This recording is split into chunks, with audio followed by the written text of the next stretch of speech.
qui m'a été demandé pour cette exposition, c'était de faire une exposition pour un public famille et faire comprendre des notions architecturales contemporaines sur comment on pouvait habiter autrement. L'idée, c'était de construire une cabane dans la Maïf, dans ce bâtiment, qui questionne l'habiter d'aujourd'hui. La moitié de la population mondiale est urbaine et il y a à peu près 65 millions de personnes qui se rajoutent chaque année qui habitent les villes. Et ce qu'on propose comme logement aujourd'hui, c'est un type de logement qu'on trouvait au 19e siècle, c'est-à-dire des studios, des 1 pièce, 2 pièces, 3 pièces, qu'on appelle F1, F2, F3. Et en fait, le modèle de l'appartement ou de la maison a absolument pas changé.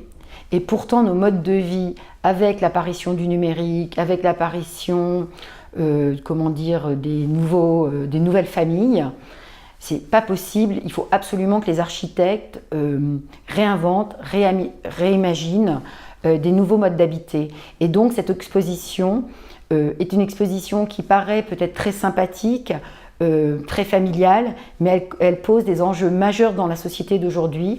C'est de proposer un autre mode de vie alternatif de l'habiter. J'ai tout de suite pensé à Michel et Mickaël, car pour moi, il était important d'inviter des architectes qui pensent architecture et nature, car les questions d'écologie, de changement climatique, etc. me semblent essentielles, et qu'il faut absolument remettre à zéro la question de l'habiter aujourd'hui. Je crois qu'il est temps effectivement de se poser la question d'habiter différemment. D'abord parce qu'il y a effectivement une forte demande de vivre autrement. La structure familiale a changé, la société a changé, les questions ne sont plus les mêmes, alors que l'habitat, de façon générale, n'a pas beaucoup changé depuis plus d'1 siècle. On propose une maison éclatée.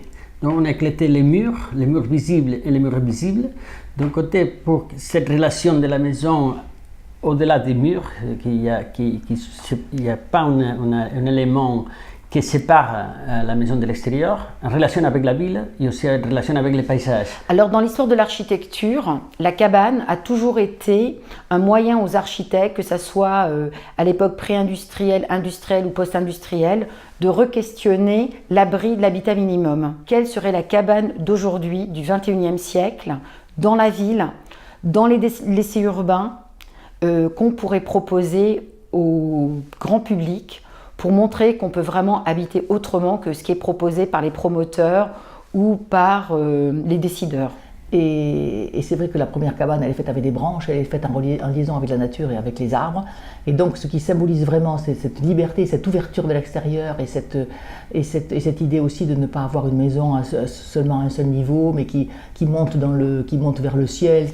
C'est effectivement des plateformes ou une cabane dans les arbres. C'est-à-dire que c'est cette exposition qui se passe dans un local relativement fermé, justement sans extérieur. On a voulu faire entrer l'extérieur dans l'intérieur, remplir ce petit lieu d'exposition qui a une verrière en haut, remplir d'arbres et montrer comment l'habitat pourrait se développer dans ses branches, jusqu'au ciel finalement, c'est-à-dire ouvrir vers le peu de nature qu'il y a dans ce lieu, qui est le ciel, et puis l'occuper de nature aussi. Donc en fait, cette architecture est une utopie qui se construit sur l'idéalisation du mode de vie d'aujourd'hui dans la ville d'aujourd'hui. Pour eux, il était important que chaque citoyen, quand il habite quelque part, il habite en plantant ses arbres et il habite autour des arbres. Et d'où c'est l'idée, c'était d'habiter les branches, qui serait une sorte de nouvelle attitude citoyenne.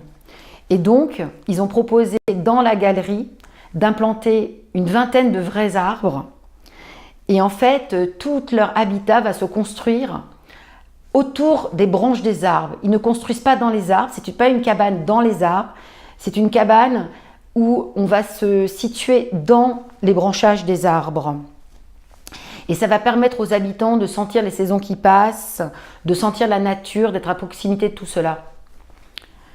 Ensuite, ce qui semble très important, c'est de déconstruire le plan figé des logements. Donc, comme je le disais, les F1, les F2, les F3. Et donc, ils ont proposé de déconstruire cette cabane par un éclatement des fonctions, comme s'ils avaient pixelisé cette cabane en une vingtaine de micro-espaces, tous de la même taille. Et en fait, on se promène Dans cette cabane, c'est une sorte de promenade où on passe d'espace en espace et d'usage en usage. Pour montrer que cette architecture peut être proliférante, ils ont choisi comme mode de construction les échafaudages, qui sont vraiment les modes de construction de construire aujourd'hui quand on fait du chantier. Et donc c'est vraiment un kit de construction comme un jeu.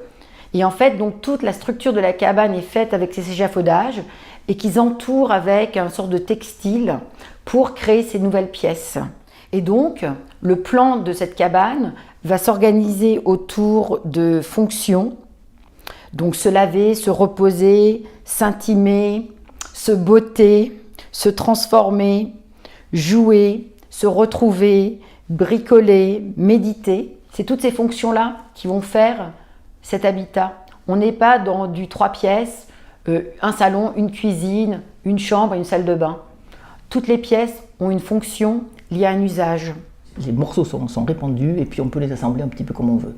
Et l'assemblage qu'on présente, c'est pas du tout un assemblage définitif évidemment. C'est un assemblage qui est fait pour qu'il puisse être visité, il y a un parcours. Mais au départ, la première solution était d'avoir des impasses, une chambre d'enfant en haut, une chambre d'amis en bas, etc. Bon là, ça s'est transformé un peu en un parcours. Mais l'idée est de dire qu'effectivement, il peut être réassemblé. C'est un puzzle qui pourrait donner des formes tout à fait différentes. Mais là, l'idée qui m'a été demandée à la Maïf, c'est de proposer aussi une expérience architecturale, d'où le titre de l'exposition Dans les branches, une cabine habitée. C'est-à-dire qu'on va vivre cette cabane, il va se passer des événements pendant l'exposition. Ça va être une expérience et une expérience familiale. On va donner les codes de l'exposition dès l'entrée sur ce qu'on peut faire et ne pas faire, car il n'y aura pas de visite guidée forcément. Il y a un livret pour enfants et tout ça, mais tous les enfants et les familles pourront toucher à tout et occuper les espaces comme s'ils habitaient vraiment cette cabane. On prend l'architecture comme un jeu. C'est ça la raison pour laquelle on continue dans ce métier, parce que si on ne se bouge pas, on laisse partir, on se dit une autre chose. Donc on joue, même si c'est dur, parce que finalement ce jeu, il doit être possible, donc il faut lutter contre tous les intermédiaires qui quelquefois ils ne vont pas dans le sens qu'on propose.